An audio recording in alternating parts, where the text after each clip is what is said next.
Loot box lawsuits, buyouts, and smoking consoles? Let's get started. Hey guys, welcome to the channel. My name is Ultimate Phalanx. This is the very first episode of The Rundown. We're going to be discussing this week three major topics. We're going to be talking about smoking Xboxes. You may have seen those on Twitter recently. We're going to be talking about the lawsuit that Electronic Arts is facing regarding their loot boxes. And we're going to be talking about the buyout of Codemasters by Take-Two, which is, I would think, a fairly big thing in the industry. Let's get going. So, smoking Xboxes. So, early adopters deal with all kinds of issues when it comes to new consoles. You know, every time we have a generational update of consoles, we're always looking at issues with software, issues with hardware. The 360 had the whole bending motherboard thing, the red ring of death, they called it. The new PlayStation, for example, just came out the other day. They're talking about problems with it going to sleep and it crashes the system. And then the Xbox came up, the Xbox Series X. So we all know, based on previous articles that we've seen on the internet, the Xbox Series X pushes out a lot of heat. It's well designed, the heat is managed, but it's still a decent amount. So because of that, there have been videos after launch showing, you know, smoke rising out from the top of the Series X. Are these fake videos? Well, there was a lot of back and forth when Twitter first came up with this, and I'll show it on screen now for you. You can see for yourself. Is it fake? Well, it turns out it actually was. The experiment that I'm now showing on screen shows you how to recreate this using basically a vape pen. It's fairly easy to do. The reason this works so well is that this is due to the way that the Xbox keeps the fans running when it shuts down to finish cooling. So it's not a case of like some machines where, some PCs where you just turn off the machine and the fans spin down. The Xbox actually actively cools itself after you shut it down, and it's a nifty feature, don't get me wrong. I think it's a great idea. There are some cars out there that do this as well. So if the car's got a very high running heat level on the engine, you take out your key, you lock the car, you walk away, but the engine fan is still running. And that's the basic principle that they've done with the Xbox Series X. I think it's a good idea. However, this does mean that the fans are still spinning and you can push vapor through the fans because it draws the cold air in from the bottom and blows hot air out of the top. Genius idea. Don't know why PC cases don't do this more often. My one does. I run a Silverstone case and the entire inside of the case is turned 90 degrees, so the air comes in from the bottom and then rises up through the case. So all the graphics cards, sound cards, they're all this way in the case. They're not actually slotted sideways like you see in the vast majority of PC cases. The Xbox has this design as well. It's fantastic. I think it's a great idea.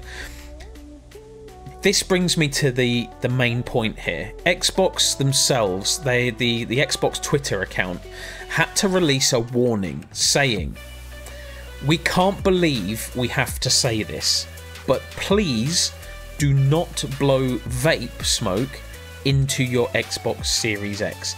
When a company has to step out and say that, you genuinely wonder, where the hell are you? Like, what have we done to get to this point in society where not only is a company telling people not to blow vape smoke into the console that they've just launched that day, but people feel the need to create these fake videos? Like, I just don't get it. Obviously, around this, memes have surfaced. There's ones of the Xbox holding a cigar, the usual "oh my god, I'm so high" memes that have come up. Another one of the Xbox 360 being used as a bong. They're all over the place. But guys, it's not real. If you have an Xbox Series X, do not panic. It's not going to burst into flames. It's not going to start smoking like you've never seen before and create a hot box. It's fine. Play your games, enjoy your time, don't worry about what you see online. Microsoft are all over this and it is just not happening.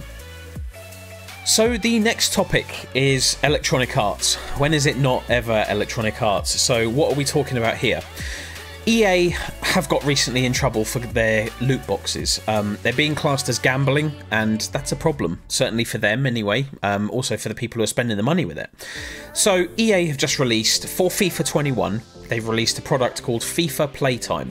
And basically what it is that players can now see how much time and how much money, that's the key one, players have spent on the game. And this allows limits on both. So you can actually say, I only want to spend this amount of time, I only want to spend this amount of money, and you can set it. Now, EA are obviously saying, you know, this is part of a long-term initiative. They're looking to do this for the benefit of their customers. Great. However, one of their quotes is as follows. We built these tools with you in mind to give more transparency and control over your experience. These are 2 steps in a long-term initiative, and there will always be more work to do. We want to continue leading the way with helpful solutions. Our hope is that we make it easier to remove barriers so you can get to the fun faster and to make play positive. So, come on, EA. Let's not fool around here. Why are you proud of this if a few days ago you were saying that the recent lawsuit that's been brought up against you was based on a baseless accusation? Like, come on. You're either saying it's not a problem or you're saying it is a problem. Now, you say it's not a problem with your baseless accusation line, but then you come and introduce FIFA Playtime.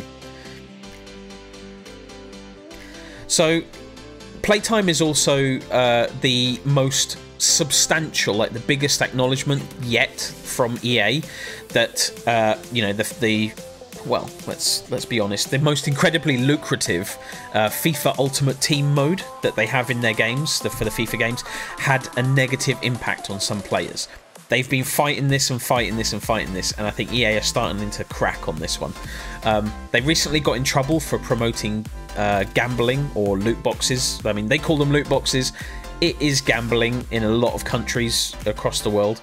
They actually promoted these loot boxes in a toy catalogue, and when they were questioned about it, they did pull the catalogue, like the company that they were advertising with. I won't name it, but the company did pull the catalogue and said, look, we didn't mean to do this. EA were like, oh, we didn't know that it was going to be in a kids catalogue. But they then went on to call their loot boxes surprise mechanics. Surprise mechanics? Really? The only surprise here is that EA still can't say that their loot boxes are based on gambling. It is gambling. You don't know what you're getting. Like, you don't pay for the experience of the loot box. You pay because you want something out of it, and there's a percentage chance that you're going to get it. Surprise mechanics? Really? That's so meme-worthy. Like, they say it's not gambling. It's totally gambling. What EA are trying to do here is to fix the problem without admitting there is one, or at least that's how it's coming across to me. They're like, oh no, there's no problem with loot boxes and gambling, it's not the same thing. But on the other hand, we're going to release a system that allows you to see how much money you've spent with our system and see if you want to put a limit on it. Do you know what else in the UK has a limit on it and you can set it? Gambling applications on your phone. When you go on the gambling app and you can actually set, I mean, I've got the gambling app on my phone for the National Lottery, just on the odd occasion. There is an option in there that shows you how much you spent, how much you can spend over the course of, say, a month, and then where there's a hard limit, like after this limit, please make sure that I'm aware that I've spent this much. It's gambling. It is gambling. The fact that EA have had to introduce this for FIFA tells me, and should tell you, that there's a problem here. And hopefully it'll tell EA as well, because if you're designing a tool to fix a problem that doesn't exist, you're wasting your resources. So it must exist, right? So trying to fix a problem without admitting there is one, bad move, EA. Just hold your hands up and say, we need to do better. They are also currently fighting a case in the Netherlands for approximately 10 million euros at the moment, and they have been pulled up by the Dutch courts because of the Betting and Gaming Act in that country, basically saying that loot boxes are gambling, and EA are like, oh no, there's no basis for this at all, I don't understand why. Their main combat is that it has been happening for years, the loot box system, and why should it be pulled up now? I mean, that's their main defense. Come on. Anyway, EA are appealing the decision. They're saying it's not gambling, but come on, let's be honest. This is all the elephant in the room, isn't it, really?